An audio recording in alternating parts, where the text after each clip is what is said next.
Yo creo que ustedes van a estar de acuerdo conmigo en que uno de los grandes problemas que nosotros tenemos hoy día es la falta de tiempo. La falta de tiempo. El avance de la tecnología estaba supuesto a simplificarnos la vida. Pero lo cierto es que a medida que la vida se ha ido modernizando, en esa misma medida se ha ido complicando y ahora tenemos que enfrentar más presiones y más distracciones que antes. Es una bendición tener teléfonos celulares, pero a veces es un problema estar conectado con tanta gente todo el tiempo. Los padres ahora suelen pasar menos tiempo con los hijos, los esposos con las esposas, los amigos entre sí, y eso por supuesto ha influido enormemente en el deterioro de las relaciones humanas. Es increíble, ahora tenemos más medios de comunicación y menos comunicación. Es paradójico, ¿verdad? Y si esto es una realidad en lo que respecta a las relaciones humanas, es mucho más crítico en nuestra relación con Dios. Este jueves en la mañana tuvimos una reunión. Ustedes saben que hay un grupo de pastores que nos estamos reuniendo para tener un tiempo de comunión, de oración y tratar temas que sean de interés común. Y este jueves el tema fue el culto de oración. ¿Por qué hay tantas personas que estarían dispuestas a ir a un concierto cristiano, pero no tienen el mismo interés de venir a la iglesia a orar? ¿Qué es lo que pasa? Bueno, comenzamos a decir varias cosas, pero uno de los pastores que estaba con nosotros decía, definitivamente esta es una generación multitask. Un muchacho puede estar haciendo su tarea, oyendo música por la computadora y enviando un mensaje de texto con el BlackBerry. Todo eso al mismo tiempo. Estar tranquilo en una silla para orar o para escuchar 45, 50 minutos de exposición de la palabra de Dios no apela mucho a esta generación. Eso es un problema. Eso es un problema. Pero mis hermanos, amar a Dios y tener comunión con Él requiere de tiempo. Tiempo. Para cultivar la relación con Dios requiere de tiempo. Yo no sé cuántos de ustedes eran adolescentes como yo cuando dieron la primera película de Rocky.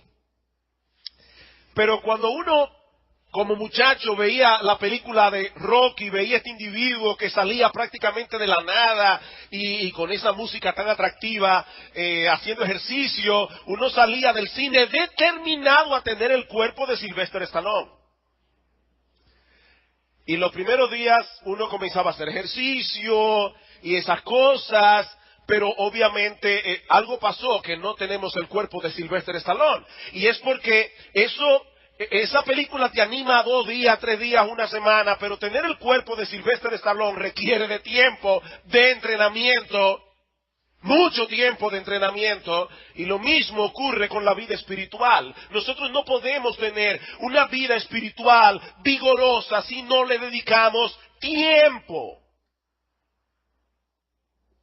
Es por eso que desde el inicio de la creación, Dios estableció un día en el que los hombres debían cesar de sus labores cotidianas para darle descanso a su cuerpo y para tener comunión con Él. Acompáñenme una vez más al texto de Génesis que estudiamos la semana pasada, Génesis capítulo 2. Dice en los versículos 1 al 3, fueron pues acabados los cielos y la tierra y todo el ejército de ellos, y acabó Dios en el día séptimo la obra que hizo, y reposó el día séptimo de toda la obra que hizo, y bendijo Dios al día séptimo, y lo santificó, porque en él reposó de toda la obra que había hecho en la creación. Y aunque este texto no dice explícitamente que Dios ordenó a nuestros primeros padres que guardaran el día de reposo, es difícil pensar que el hombre hecho a su imagen y semejanza no vería en ese patrón de trabajo y descanso el modelo que él mismo debía seguir en el uso de su tiempo. Como dijimos la vez pasada, no era la voluntad de Dios que el hombre trabajara los 7 días de la semana, los 30 días del mes, los 365 días del año. Eso no era bueno para su cuerpo ni tampoco para su alma. Pero Dios, dice el texto, no solo reposó en ese día dejándonos un patrón a imitar, sino que también lo bendijo y lo santificó. En otras palabras, Dios apartó ese tiempo para Él. Dios separó ese tiempo para Él. Y estableció una bendición relacionada con el buen uso de ese tiempo. Y cientos de años más tarde ordenó explícitamente en los 10 mandamientos que la semana fuera dividida en 2 porciones. 6 días para trabajar, 1 día de reposo para el Señor. Éxodo capítulo 20. Éxodo capítulo 20. Versículo 8. Acuérdate del día de reposo para santificarlo. 6 días trabajarás y harás toda tu obra, mas el 7º día es reposo para Jehová tu Dios. No hagas en él obra alguna, tú, ni tu hijo, ni tu hija, ni tu siervo, ni tu criada, ni tu bestia, ni tu extranjero que está dentro de tus puertas. ¿Por qué? Porque en 6 días hizo Jehová los cielos y la tierra, el mar y todas las cosas que en ellos hay, y reposó el día 7º. Por tanto, Jehová bendijo el día de reposo y lo santificó. El Señor conecta aquí el deber que tiene el hombre de seguir este patrón de 6 días de trabajo, 1 día de reposo. Conecta esto con el día 7º que el Señor bendijo y santificó en Génesis capítulo 2. Ahora bien, ¿cuál es la relación que guarda ese mandamiento del decálogo con los creyentes hoy? ¿Deben los cristianos apartar 1 día de cada 7 para reposar y adorar, tanto públicamente como privadamente? Y si es así, ¿cómo se supone que nosotros debemos observar ese día? Por otra parte, si Dios reposó el día 7º, es decir, el sábado, y le ordenó a su pueblo que hiciera lo mismo, ¿por qué los cristianos apartamos el domingo, que es el primer día de la semana, en vez de hacerlo el sábado, que es el 7º día? ¿Cuándo y por qué se operó ese cambio en la historia de la redención? Bueno, estas son algunas de las interrogantes que estamos tratando de responder en esta breve serie de estudios. Y aunque este es un tema muy controversial en el día de hoy, yo quiero volver a repetir lo que dije el domingo pasado. No es mi intención predicar esta serie en un tono polémico, sino más bien devocional. Mi intención primaria no es entrar en controversias innecesarias, sino en motivar a los creyentes a crecer en su amor y su deleite en Dios. Sin embargo, como yo deseo persuadir vuestras conciencias a lo que yo creo que es la enseñanza de la palabra de Dios sobre este asunto, tanto en este mensaje como en los que restan, estaremos presentando un cúmulo de evidencias que apuntan hacia la permanencia de este deber este deber en la vida del cristiano. Como yo decía el domingo pasado, yo creo que ustedes, al igual que yo, muchos de ustedes fascinarse con las novelas o las películas de detectives. Si un detective está investigando un homicidio, él no puede concluir que un individuo en particular es culpable por el solo hecho de haber estado en la escena del crimen, o por el solo hecho de que sus manos estén manchadas de sangre, tal vez estaba ayudando a la víctima y se ensució, o por el solo hecho de que sus huellas digitales estén en el arma homicida, porque él pudo haberla cambiado de sitio, o por el solo hecho de que él sea el único beneficiario de la póliza de seguros del fallecido. O sea, cada una de esas evidencias por sí solas no son concluyentes para acusar a un individuo de asesinato, pero cuando nosotros tomamos todas esas evidencias juntas, entonces el caso adquiere otra dimensión. ¿Verdad que sí? Bien.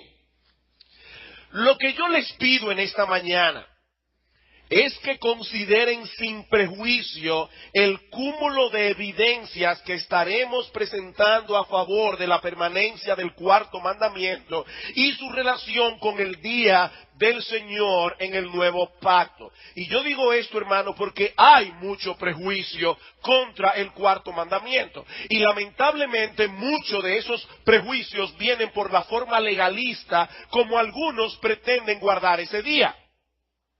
Estaba leyendo esta semana una historia verídica, un pastor que en los 1800 y tantos tenía problemas para llegar a la iglesia ese domingo en la mañana porque estaba nevado, todo nevado. Así que él decidió, para llegar más rápido, ponerse sus patines para patinar sobre hielo. Cuando él llegó patinando a la iglesia, los diáconos y los demás pastores comenzaron a preguntarse, ¿es lícito que él patine en el día del Señor? Finalmente, ellos, al oír el argumento de que él iba a llegar tarde y que por eso fue que se puso los patines, ellos determinaron lo siguiente: ok, puedes usar los patines en el día del Señor, pero no disfrutarlo. Cuando nosotros escuchamos este tipo de cosas, indudablemente que se genera en el corazón un prejuicio contra el cuarto mandamiento. Bueno, yo quiero tratar de probarles a ustedes a lo largo de esta serie que este mandamiento no es una camisa de fuerza, sino más bien un deleite. Un deleite. ¿Saben, verdad, lo que significa la palabra deleite? Yo creo que hasta los niños que están aquí saben lo que significa la palabra deleite. Ayer mi esposa estaba cocinando un bizcocho. Y definitivamente a mí me gustan mucho los bizcochos cuando ese olor comienza a penetrar en toda la casa y mis fosas nasales comienzan a percibir el aroma, mis glándulas salivares comienzan a salivar, porque ya yo me estoy anticipando al deleite de comerme ese bizcocho acabado de hacer. Bueno, lo que la Biblia dice es que nosotros debemos estar el sábado salivando por el día del Señor. Es un deleite estar aquí, es un deleite cantar alabanzas al Señor, no es una camisa de fuerza, no para el cristiano. El domingo pasado, nosotros consideramos el propósito original del día de reposo a la luz de Génesis capítulo 2, versículos 1 al 3 y su conexión con el cuarto mandamiento del Decálogo. Lo que yo quiero considerar en esta mañana son algunas de las implicaciones que tiene el hecho de que Dios incluyera ese mandamiento en los 10 mandamientos. La circuncisión era importante en el Antiguo Testamento, pero la circuncisión no es parte de los 10 mandamientos. El día de reposo sí. Y eso tiene implicaciones. Y eso me lleva a mi primer encabezado de hoy en la mañana, el lugar especial que ocupa el Decálogo, a donde fue incluido los 10 mandamientos, el cuarto mandamiento, el lugar especial que ocupa el Decálogo en el conjunto de leyes que Dios le entregó a Moisés. Los que han leído la Biblia saben que en el Pentateuco y sobre todo en Éxodo, Levítico, Número y Deuteronomio, encontramos un montón de leyes relacionadas con la vida civil y religiosa del pueblo de Israel. Y dentro de ese cuerpo legislativo encontramos los 10 mandamientos. Bueno, lo que yo quiero probar es que es indudable que el decálogo, y niños, cuando escuchen la palabra decálogo, me estoy refiriendo a los 10 mandamientos, del griego deca, que significa 10, y logo, que significa palabra. Los 10 mandamientos del decálogo ocupan un lugar especial dentro de ese conjunto de leyes.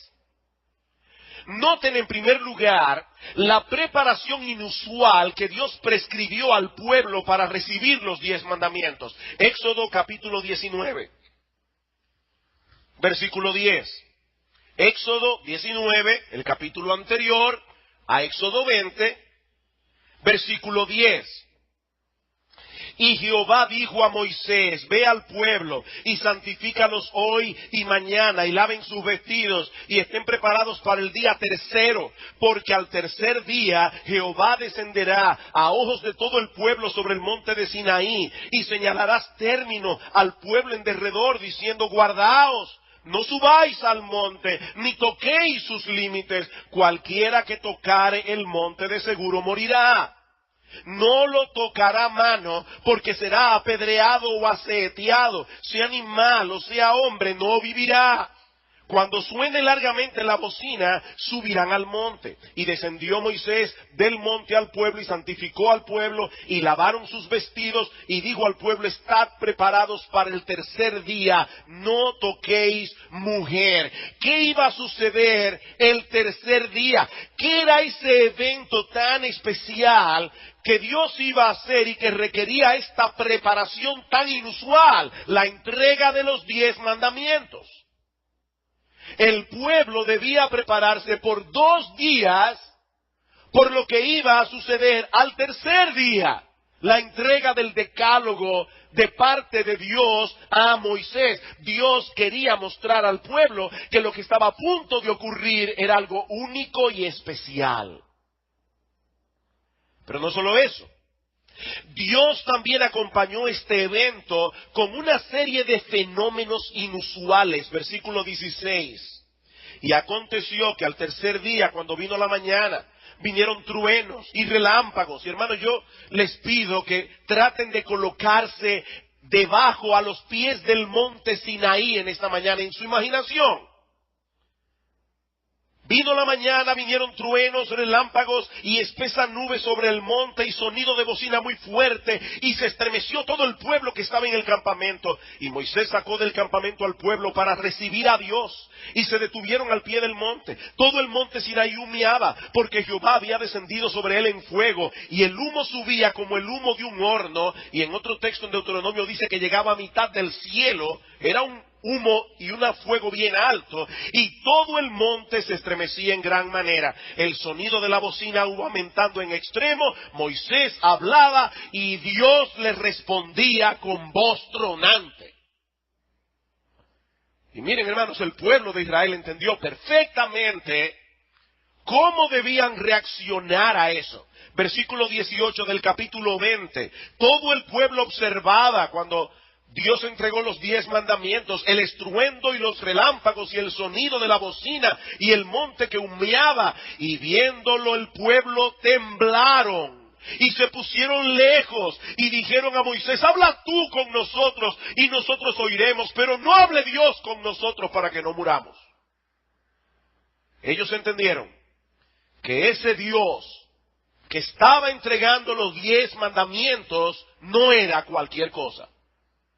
Pero no solo eso, Dios también comunicó estos mandamientos al pueblo en una forma inusual. Dice en el capítulo 20, versículo 1, y habló Dios todas estas palabras diciendo. Más adelante Dios le va a decir a Moisés, Moisés, escribe en un libro estas leyes, pero los 10 mandamientos fueron pronunciados directamente por la voz de Dios. El pueblo de Israel escuchó la voz de Dios. Y esa voz produjo en el pueblo el mismo efecto que los fenómenos naturales que habían visto. El pueblo sabía que ese que hablaba era digno de ser servido y reverenciado con temor reverente. Deuteronomio capítulo 5. Deuteronomio capítulo 5. Versículo 4. Cara a cara habló Jehová con vosotros en el monte de en medio del fuego. Yo estaba entonces entre Jehová y vosotros para declararos la palabra de Jehová, porque vosotros tuvisteis temor del fuego y no subisteis al monte. Y ahí vienen los 10 mandamientos de nuevo. Versículo 22. Hermanos, escuchen esto, lean esto con cuidado.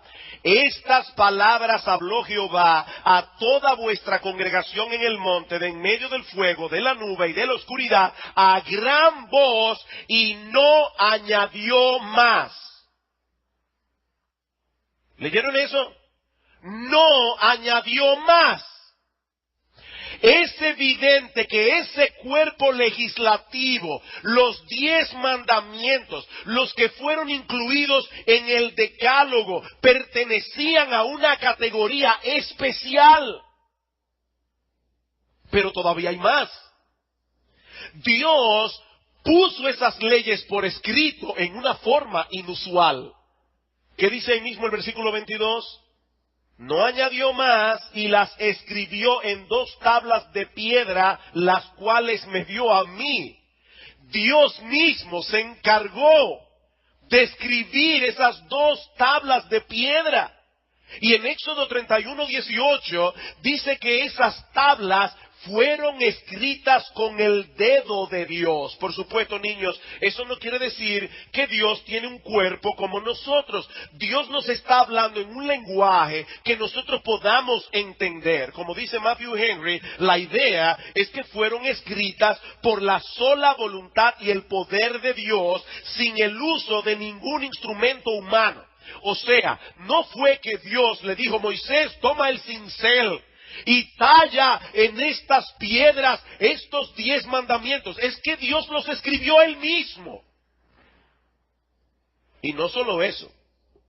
No solo eso. Escuchen lo que dice Éxodo 32:16. Dice: las tablas eran obra de Dios, y la escritura era escritura de Dios grabada sobre las tablas. No fue solamente que Dios con su dedo escribió los 10 mandamientos. Es que Dios mismo cortó la piedra, Él la alisó y le entregó esas piedras escritas a Moisés. Pero todavía hay más. Dios también puso esas leyes, las colocó o ordenó que fueran guardadas en un lugar especial. Deuteronomio capítulo 10. Deuteronomio capítulo 10, versículos 3 al 5. Dice: e hice un arca de madera de acacia, eso es Moisés hablando, y labré 2 tablas de piedra como las primeras, porque recuerden que las primeras Moisés las quebró cuando bajó del monte y encontró al pueblo adorando, y esas adorando un becerro de oro, y esas segundas tablas sí las pulió Moisés. A diferencia de la primera, dice: y labré 2 tablas de piedra como las primeras, y subí al monte con las 2 tablas en mi mano. Y escribió Dios otra vez en las tablas, conforme a la primera escritura, los 10 mandamientos que Jehová os había hablado en el monte de en medio del fuego, el día de la asamblea, y me las dio Jehová. Y volví y descendí del monte, y puse las tablas en el arca que había hecho, y allí están como Jehová me mandó. El arca del pacto. Y dice en Primera de Reyes capítulo 8 versículo 9 que cuando Moisés hizo eso, colocar esas 2 tablas de piedra en el arca estaba completamente vacía. O sea, allí solamente estaban los 10 mandamientos. ¿Y qué era esa arca? Dice en Éxodo capítulo 25, versículos 21 al 22, que el arca era el lugar en donde Dios manifestaba su presencia especial al pueblo de Israel.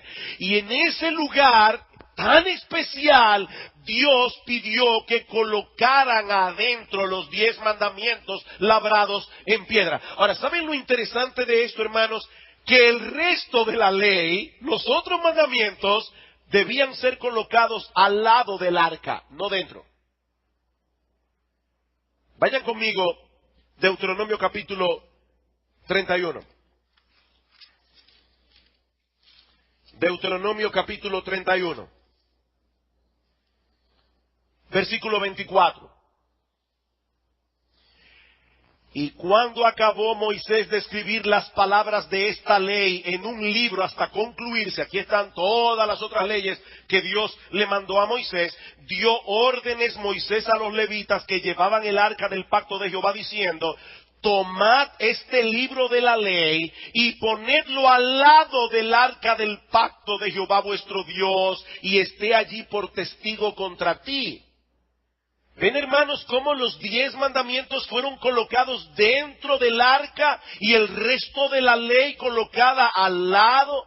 Mis hermanos, es evidente que Dios estaba separando el decálogo del resto de la ley. Dios le estaba asignando a ese cuerpo legislativo una supremacía sobre todo lo demás. Estos 10 mandamientos que el hombre hoy desprecia para maldición de ellos mismos, porque la sociedad está como está, precisamente porque cada cual hace lo que bien le parece. Estos 10 mandamientos son un reflejo del carácter santo de Dios y constituyen un resumen comprensivo de todos los deberes morales impuestos por Dios en el mismo momento en que creó al hombre a su imagen y semejanza. O sea que los 10 mandamientos no comenzaron a existir en el Sinaí. Fueron codificados en el Sinaí, fueron puestos por escritos en el Sinaí, pero Dios impuso sus leyes morales sobre el hombre desde el mismo momento en que el hombre fue creado. Y lo hizo por amor. Lo hizo por amor. Los 10 mandamientos son una bendición. El problema no está en los mandamientos, como veremos ahora. El problema está en nosotros, que no podemos guardarlos. Si tú llegas a la cocina y te encuentras con tu niño de 5 años jugando con un cuchillo bien afilado, tú vas a hacer seguramente lo que todo padre cuerdo haría: prohibirle a tu hijo que toque el cuchillo. ¿Es porque tú odias a tu hijo y no quieres que él se divierta? ¿O es porque tú lo amas y no quieres que se haga daño? Y eso me lleva a mi segundo encabezado. Yo acabo de decir que los 10 mandamientos comprenden, resumen, codifican el conjunto de leyes morales que Dios impuso sobre los hombres desde el mismo momento en que fueron creados. Mi segundo encabezado en esta mañana, luego de haber probado que el decálogo ocupa un lugar especial dentro del cuerpo legislativo que Dios le dio a Moisés, lo que quiero probar ahora es la obligación que tiene todo hombre de obedecer esa ley moral de Dios resumida en el decálogo. La obligación que tiene todo hombre de obedecer esa ley moral de Dios resumida en el decálogo. Ya nosotros vimos que el decálogo ocupa un lugar especial en el conjunto de leyes que Dios le dio al pueblo de Israel. Pero ¿qué del resto de la humanidad? ¿Qué de todos aquellos pueblos que nunca han tenido la oportunidad de tener en sus manos un ejemplar de la Biblia? No han leído nunca Éxodo 20, ni nada que se le parezca. ¿Están ellos también obligados a obedecer la ley moral de Dios? Mi amigo, si tú estás aquí sin Cristo en esta mañana, ¿tienes tú alguna obligación con ese Dios a la luz de esa ley? Bueno, esas son algunas de las preguntas que Pablo responde en su carta a los romanos. Sobre todo en los primeros 3 capítulos de la carta. Les pido ahora que vayan conmigo a Romanos. Romanos, capítulos 1, 2 y 3. En toda esta sección de la epístola, Pablo está tratando el tema de la necesidad universal del Evangelio como el único medio de salvación para el hombre. Romanos capítulo 1, versículo 14. Dice Pablo: a griegos y a no griegos, a sabios y a no sabios, soy deudor. Así que en cuanto a mí, pronto estoy a anunciaros el evangelio también a vosotros que estáis en Roma. Pablo está diciendo, yo tengo muchos deseos de ir a la ciudad de Roma para poder predicar el evangelio. ¿Por qué, Pablo? Porque yo tengo una deuda con todo hombre de toda raza, no importa si es griego, no importa si es judío, yo quiero predicarle el evangelio. Pablo, ¿y por qué esa urgencia de querer predicarle el evangelio a todo el mundo? Pablo responde, porque todo el mundo, no importa la raza, no importa la nacionalidad, todo el mundo necesita la salvación que ese evangelio ofrece. Versículo 16. Porque no me avergüenzo del evangelio, porque es poder de Dios para salvación a todo aquel que cree, al judío primeramente, a ese grupo de personas, esa raza que recibió los 10 mandamientos en el Sinaí, al judío primeramente y también al griego. Porque en el evangelio la justicia de Dios se revela por fe y para fe, como está escrito, mas el justo por la fe vivirá. Yo quiero ir a Roma, quiero predicar el evangelio, todo el mundo necesita la salvación que ese evangelio proclama.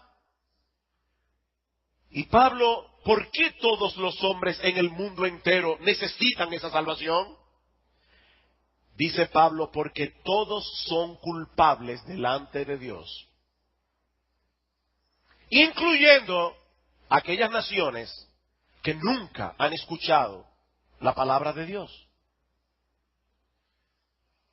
Hace unos años oí al doctor Sproul, R.C. Sproul, a quien se le preguntó, ¿qué sucede con los inocentes de África que mueren sin haber oído el evangelio?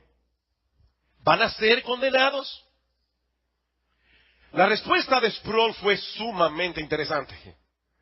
Sproul dijo, no, todos los inocentes que haya en África no se perderán, aunque nunca hayan escuchado el evangelio, porque Dios no condena a los inocentes. Ahora, la pregunta que debemos hacernos es, ¿hay inocentes en África? Dios no va a condenar a un inocente, usted puede estar seguro de eso. Pero el mundo entero está condenado porque el mundo entero es culpable. Esa es la tesis que Pablo está tratando de probar aquí. Noten el versículo 18. Porque la ira de Dios se revela desde el cielo contra toda impiedad e injusticia de los hombres que detienen con injusticia la verdad. Pablo está hablando de los paganos, dice, ellos detienen con injusticia la verdad. ¿Cuál verdad? La que Dios les revela a través de la creación. Versículo 19, porque lo que de Dios se conoce les es manifiesto, pues Dios se lo manifestó, porque las cosas invisibles de Él, su eterno poder y deidad, se hacen claramente visibles desde la creación del mundo, siendo entendidas por medio de las cosas hechas, de modo que no tienen excusa. ¿Podía ser Pablo más claro? No tienen excusa. Ustedes se imaginan, por un momento, a un guía de tour que trae a los turistas a este lugar y les dice, este edificio que ustedes ven aquí es una de las grandes maravillas de la naturaleza.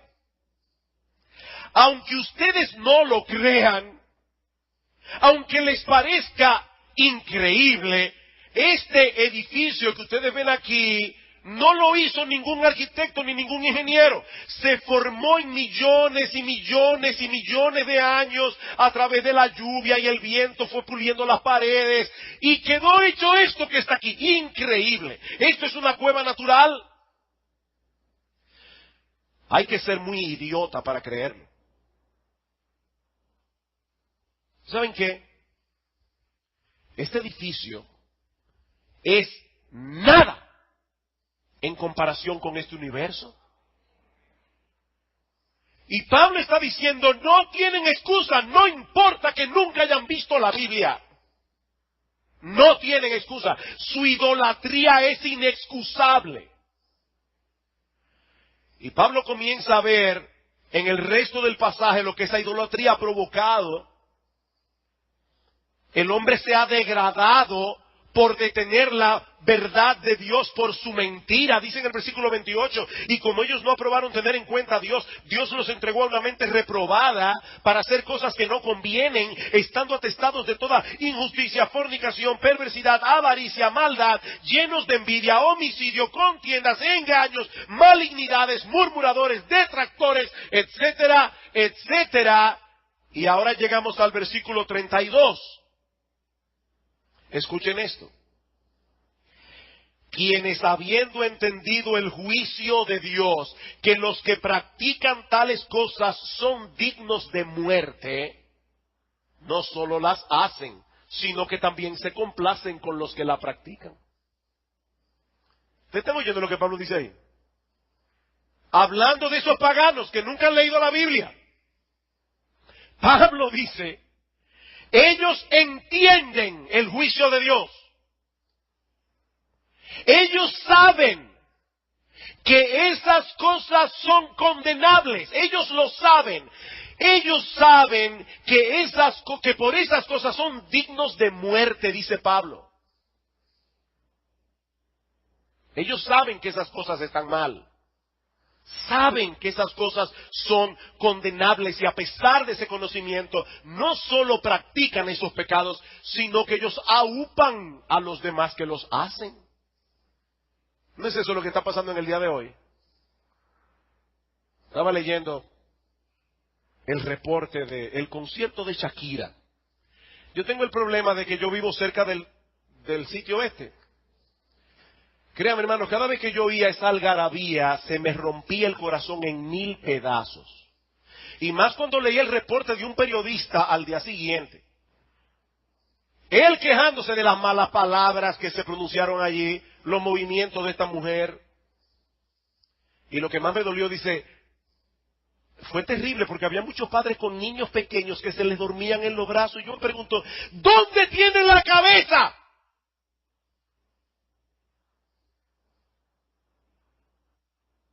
Son dignos de muerte, Pablo dice allí. Ellos saben eso.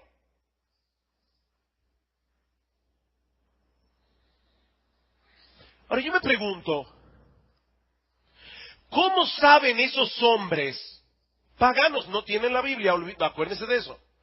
¿Cómo saben esos hombres que esas cosas son pecaminosas y condenables si nunca han leído la ley moral de Dios resumida y codificada en los 10 mandamientos? Pablo pasa a responder esa pregunta en el capítulo 2, versículo 12. Dice Pablo, porque todos los que sin ley han pecado,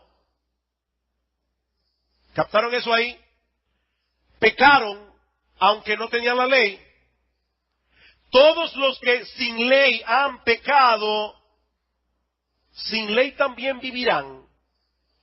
No, dice Pablo, sin ley también perecerán. Hermanos, esto es interesantísimo lo que Pablo está diciendo allí.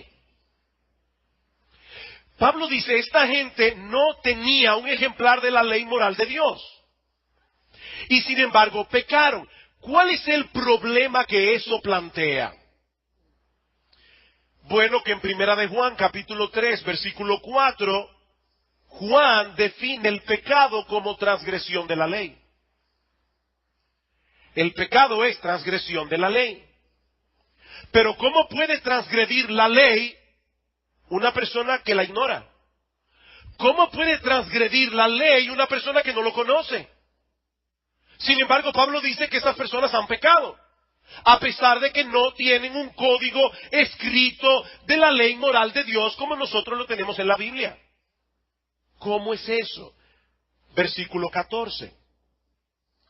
Porque cuando los gentiles, es decir, para aquellos que están aquí en esta mañana, la Biblia habla de gentiles para diferenciarlo de los judíos, todos aquellos que son paganos, cuando los gentiles que no tienen ley hacen por naturaleza lo que es de la ley, estos, aunque no tengan ley, son ley para sí mismos, mostrando la obra de la ley escrita en sus corazones, dando testimonio su conciencia y acusándoles o defendiéndoles su razonamiento.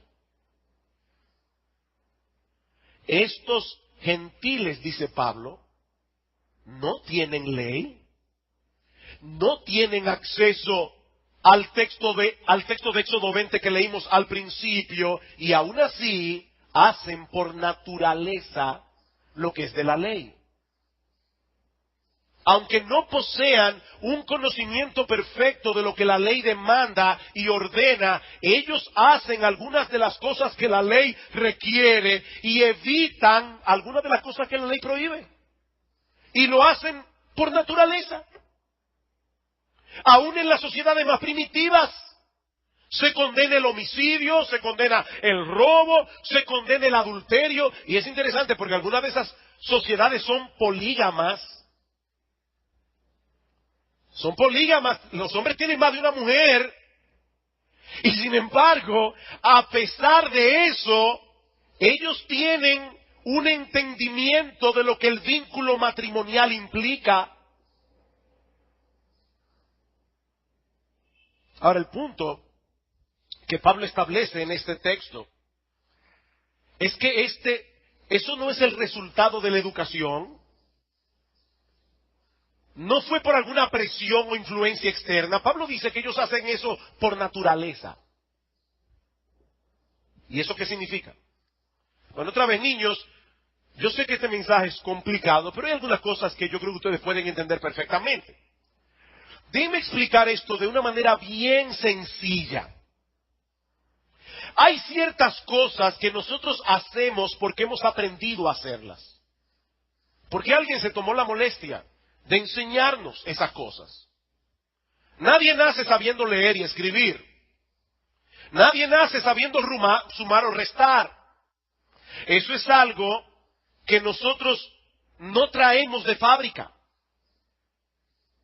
Pero hay algunas cosas que nosotros hacemos por naturaleza.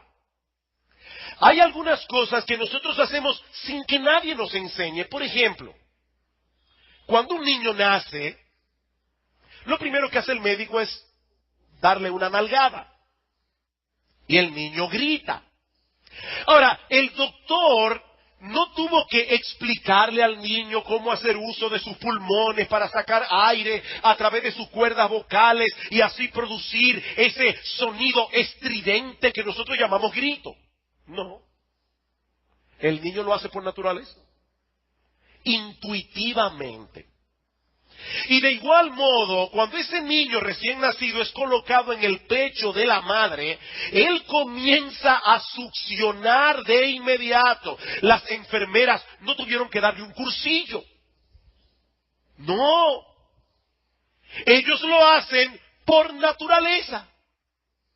Y lo que Pablo está diciendo aquí es que los gentiles que no conocen la Biblia hacen por naturaleza muchas de las cosas que la ley moral de Dios requiere, porque ellos entienden que eso es lo correcto y que hacerlo contrario, es incorrecto y condenable. Ellos no pueden escapar al hecho de que dentro de sí mismos llevan consigo un sentido de lo moral y lo inmoral, lo justo y lo injusto, lo correcto y lo incorrecto.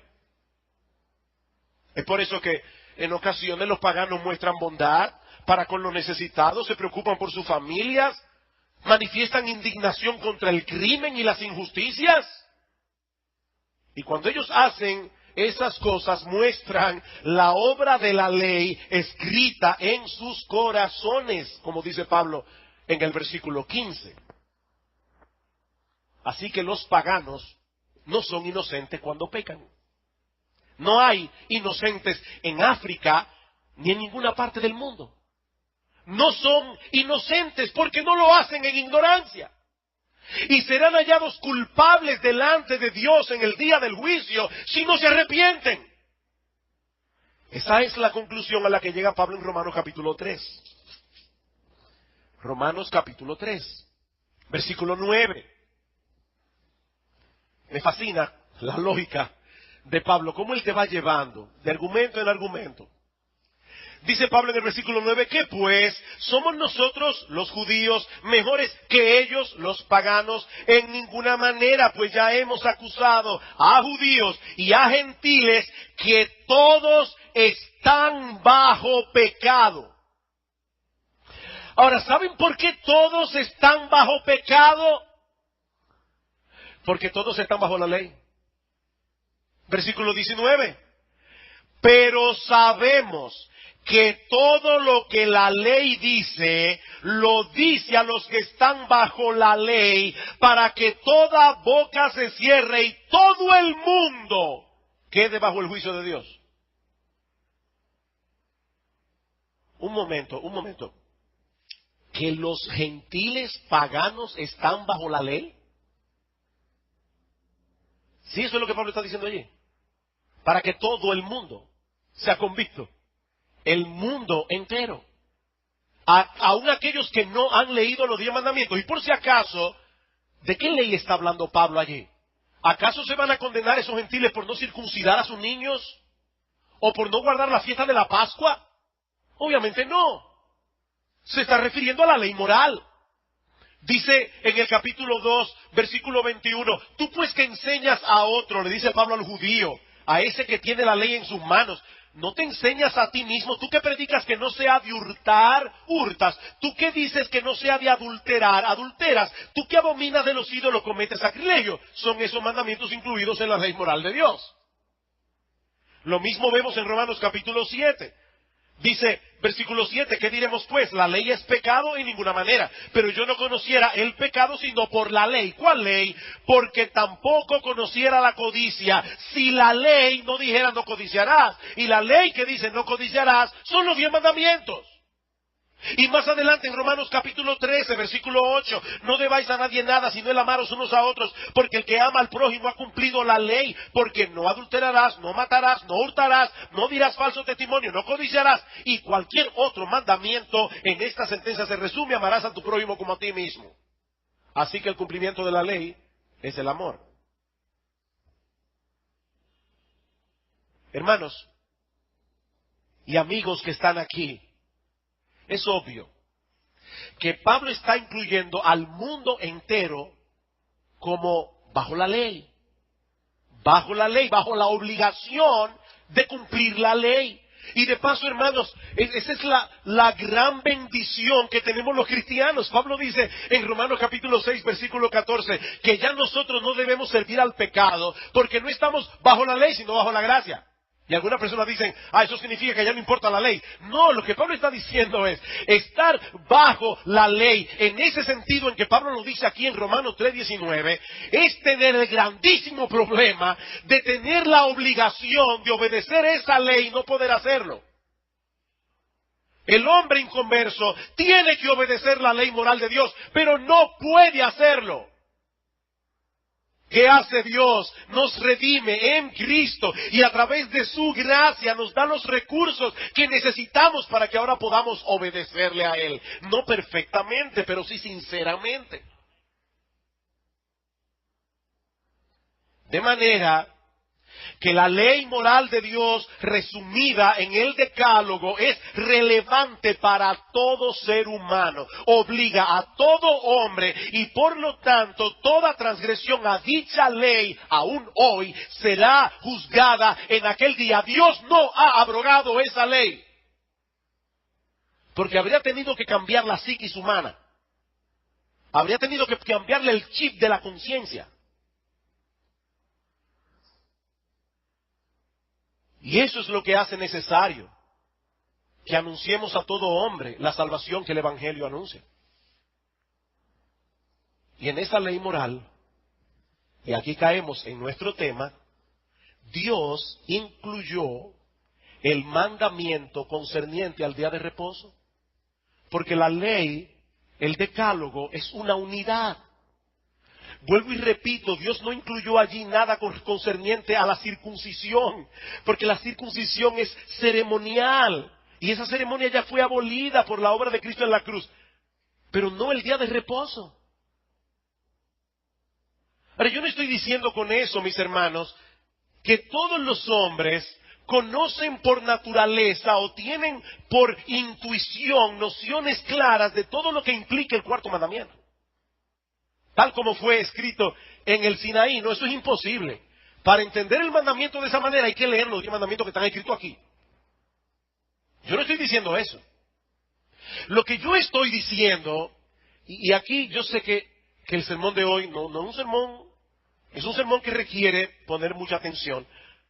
Oigan esto ahora, porque esto es lo importante de lo que vamos a ver aquí, y ya estoy terminando. Ellos tienen suficiente conocimiento de Dios, revelado a través de la naturaleza y de sus conciencias, Romanos 1 y Romanos 2, para hacerlos conscientes de que debían adorar a ese Dios y darle gracias. Romanos 1:21.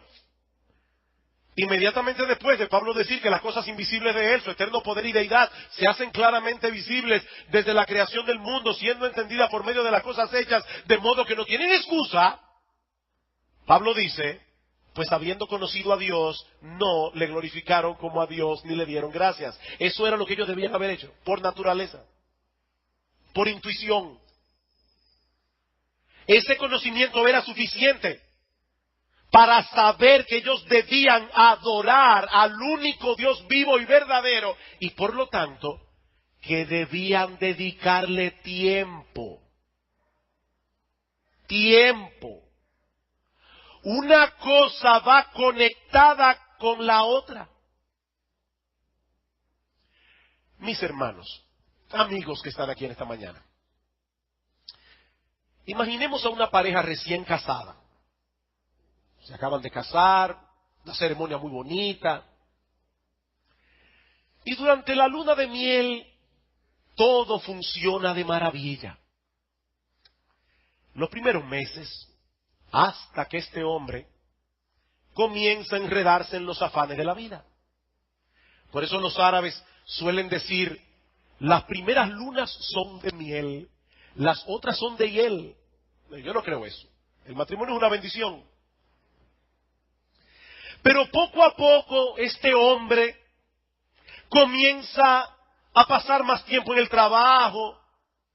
Cuando llega a casa se pone a ver televisión o a revisar su correo en la computadora, su correo electrónico, o a navegar por internet.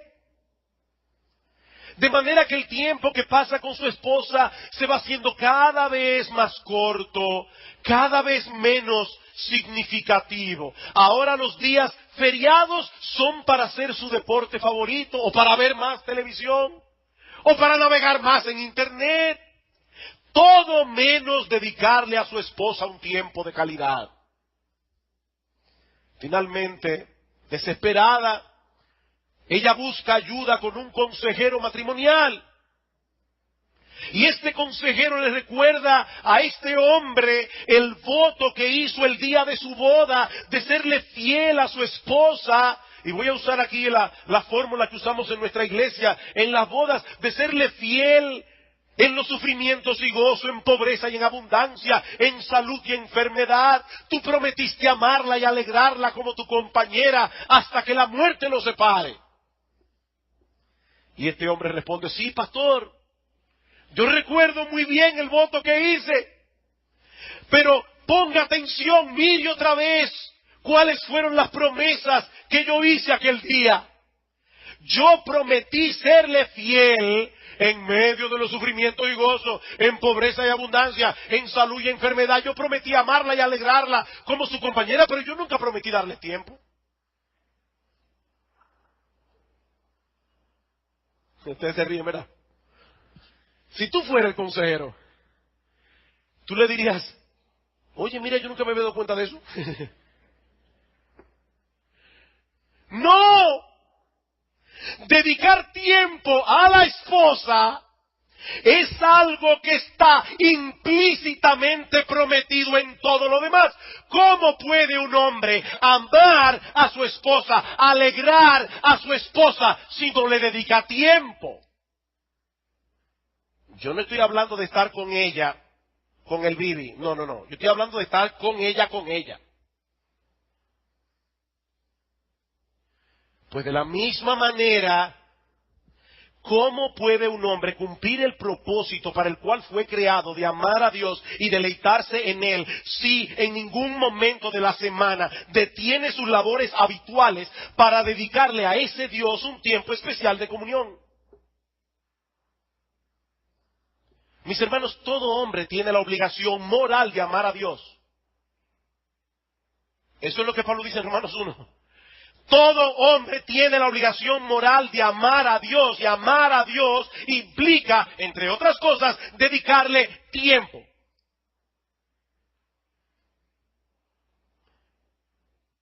Miren, mis hermanos, si nunca se hubiesen escrito los 10 mandamientos, esa obligación moral habría estado allí como quiera. El deber del hombre de imitar a Dios y de cultivar con Él una relación de amor lo habría demandado. Y lo mismo podemos decir del resto de los mandamientos que encontramos en el Decálogo. Miren, mis hermanos, ni la circuncisión, ni los sacrificios de animales, ni ningún otro ritual del Antiguo Testamento habría sido necesario si el hombre no hubiera pecado. No habría sido necesario. Pero siempre habríamos tenido el deber moral de vivir a la luz de esos mandamientos. Es por eso que una vez venido Cristo, todas esas ceremonias que apuntaban hacia Él y que simbolizaban su obra de redención fueron anuladas, ya no tienen sentido. Pero las leyes morales permanecen, como veremos en el próximo sermón, al considerar el día de reposo en el nuevo pacto. Mis hermanos, ¿cuál es la esencia del cuarto mandamiento? Que apartemos un día de cada 7, poniendo a un lado nuestras labores habituales, lo que hacemos en el resto de la semana, para darle descanso a nuestro cuerpo y para adorar a Dios y tener comunión con Él. Es un día de reposo para el Señor. Reposo para el Señor. Esos son los dos aspectos que están incluidos. Reposar y adorar. Ahora yo me pregunto, y con esto sí concluyo, el hecho de que Cristo haya consumado su obra redentora, ¿elimina la necesidad que tenemos de darle reposo a nuestro cuerpo? O sea, porque ya somos cristianos, ya no importa si tú explotas el cuerpo 7 días a la semana. No. Seguimos necesitando reposo igualito. Y seguimos necesitando acercarnos a Dios para tener comunión con Él sin los impedimentos propios del resto de la semana.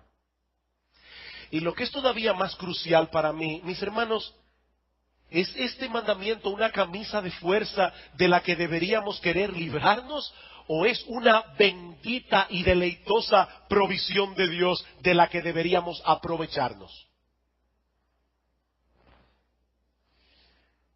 Miren, mis hermanos, cuando una persona que profesa la fe de Cristo se le da la opción de poner a un lado sus quehaceres habituales para tener comunión con Dios y con su pueblo y con su palabra, pero él prefiere hacer cualquier otra cosa en ese tiempo, cosas que él perfectamente puede hacer en cualquier otro día, esa persona que profesa ser cristiana no está violando únicamente el cuarto mandamiento, está violando el primero.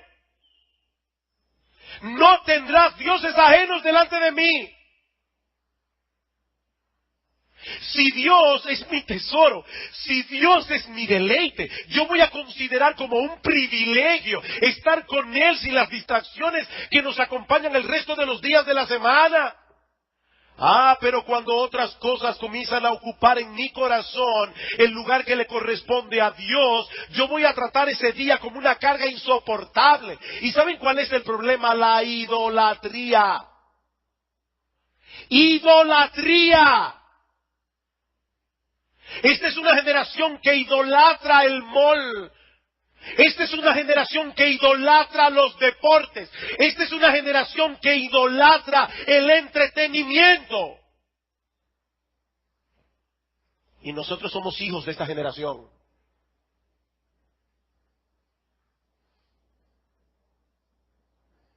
Queridos hermanos, los creyentes fuimos redimidos por la sangre de Cristo, para que no continuáramos sumidos bajo la esclavitud del pecado y ahora podamos obedecerle a Él en esa bendita libertad que Él compró a precio de su sangre. Yo no tengo tiempo ahora para entrar en ese texto, pero escuchen lo que dice Pablo en Romanos capítulo 8, versículo 3. Dice, porque lo que era imposible para la ley, por cuanto era débil por la carne, Dios enviando a su Hijo en semejanza de carne de pecado, y a causa del pecado, condenó al pecado en la carne. En palabras más simples, la ley no es el problema soy yo. La ley no es imperfecta, el imperfecto soy yo. Dice Pablo, la ley era débil por la carne tuya y la mía. En otras palabras, la ley es un buen capitán, pero la carne es un mal soldado. Y ahora escuchen versículo 4, para que la justicia de la ley se cumpliese en nosotros, que no andamos conforme a la carne, sino conforme al Espíritu. Para eso murió Cristo. Para que ahora la justicia de la ley, que nosotros no podíamos obedecer, podamos andar en ella por el poder de su Espíritu.